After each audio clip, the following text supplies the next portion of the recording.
I'm Fei Teng. I'm a PhD student from Ag Research. It's my pleasure to present my data about volatile for all-com branching fatty acids in New Zealand sheep milk. Sheep milk has a characteristic sheepy flavor, and we found in our sensory evaluation that some consumers really like it, but some others feel it less acceptable. Three major volatile for all-com branch-chain fatty acids, which is for methylocatenoic acid, for ethylocatenoic acid, and for methanoic acid, contributes to this sheepy flavor of sheep and goat milk. Among them, for ethylocatenoic acid makes the major contribution to this sheepy flavor. These volatile branch-chain fatty acids, like other fatty acids, could be influenced by several factors, such as breed, lactation stage, diet, season, and even industrial process, like heat treatment or spray drying. So the objective of our research is to compare the levels of these volatile branch-chain fatty acids in sheep, cow, and goat milk. The other objective is to investigate the effect of season and industrial process on the levels of these volatile branch-chain fatty acids in sheep milk.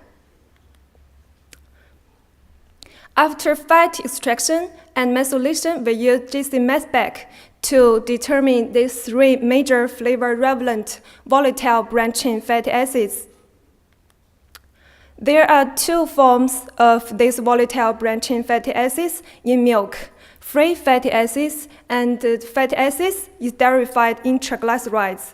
Free fatty acids contributes to the flavor directly, and esterified fatty acids could be broken down by lipids during processing, and then the free fatty acids will release from the triglycerides and then make contributions to the flavor as well. So we determine the total fatty acids, which include both of them and esterified form, using different methods, and we calculate the free fatty acids as the difference between them. The first section of our research is to compare the levels of these volatile branch-chain fatty acids in sheep, cow, and goat milk.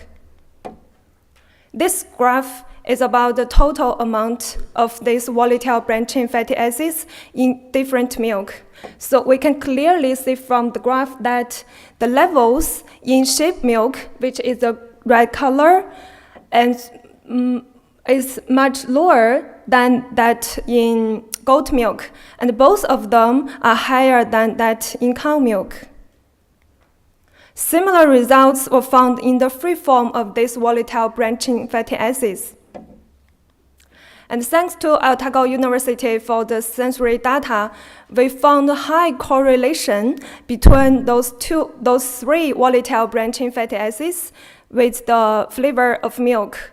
The correlation coefficient is more than 0.6, which is the red color on the graph.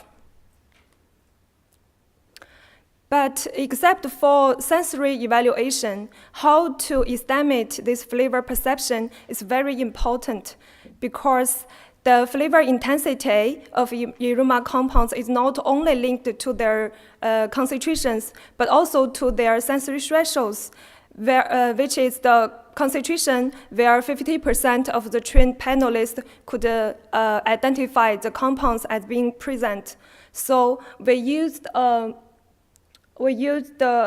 odor activity values, which derived from the concentrations of these volatile branch-chain fatty acids in milk relative to the sensory threshold of them when they dissolve in water, to evaluate the flavor intensity between different milk.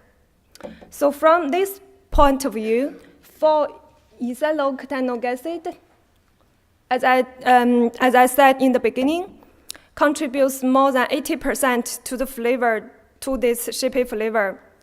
because of its 100 times lower sensory threshold than the other two. Although for methanol-ketanoic acid is predominant, it makes less contribution compared to for ethyl-ketanoic acid.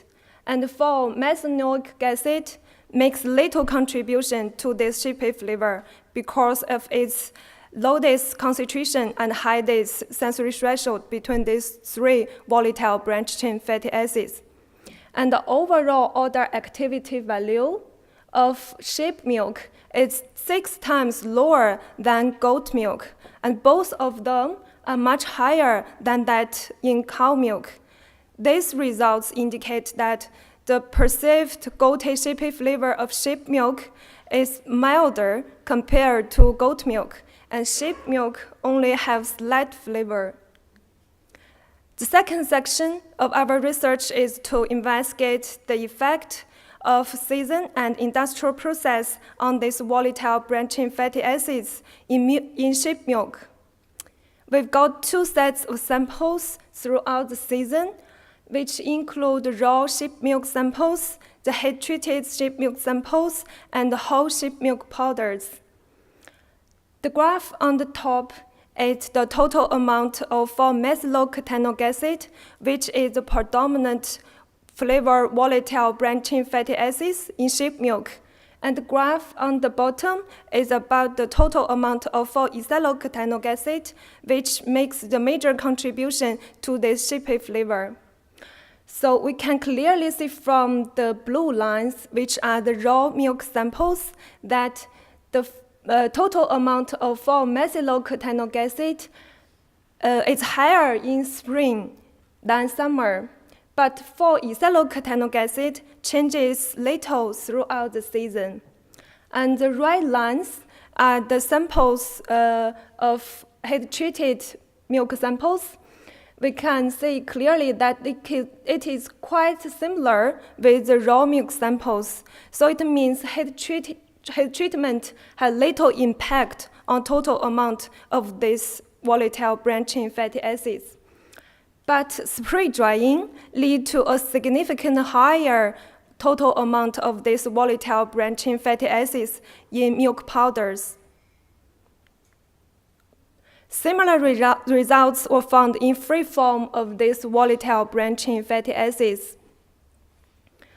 This graph is about the percentage of free form in total. So we can clearly see from the blue lines, which also the raw milk samples, that high percentage of free volatile branching fatty acids were found in late lactation seasons of set 1 samples. But for set 2 samples, there's no significant difference throughout the season.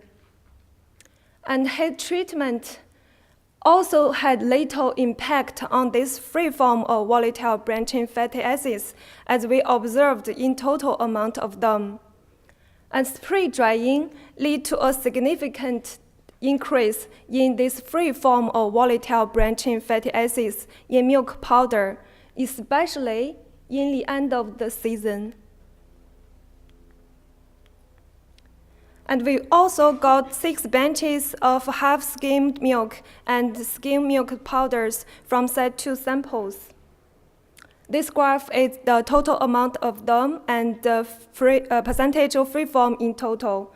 So we found that skimming process had little impact on the levels of these volatile branching fatty acids as we observed in the heat-treated samples. But spray drying increased the free form of these volatile branching fatty acids in skim milk powders as we observed in whole milk powders.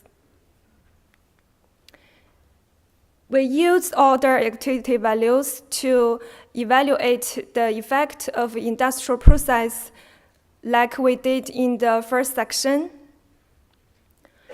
So we can see from here, the odor activity value of skim milk is much lower than that of raw milk samples. It means skimming process could reduce this sheepy flavor efficiently. But spray drying increased this sheepy flavor. And in addition, the contributions of 4-ethylocatenoic acid to the sheepy flavor increased from 76% to more than 90% after processing, suggesting that 4-ethylocatenoic acid is less stable than 4-methylocatenoic acid during industrial process. According to our results, that the levels of these flavor-relevant volatile branched-chain fatty acids in sheep milk are lower than those in goat milk, but both of them are much higher than those in cow milk.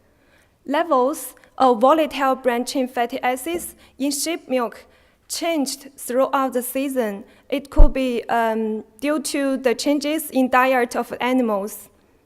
Skimming process could reduce the sheepy flavor efficiently, but spray drying lead to higher levels of these free volatile branched-chain fatty acids in milk powder, so it increased the flavor. Finally, I want to thank my supervisors, Dr. Li Day and Dr. Marissa Rice, and everyone who made contributions to our research. Thank you for attention.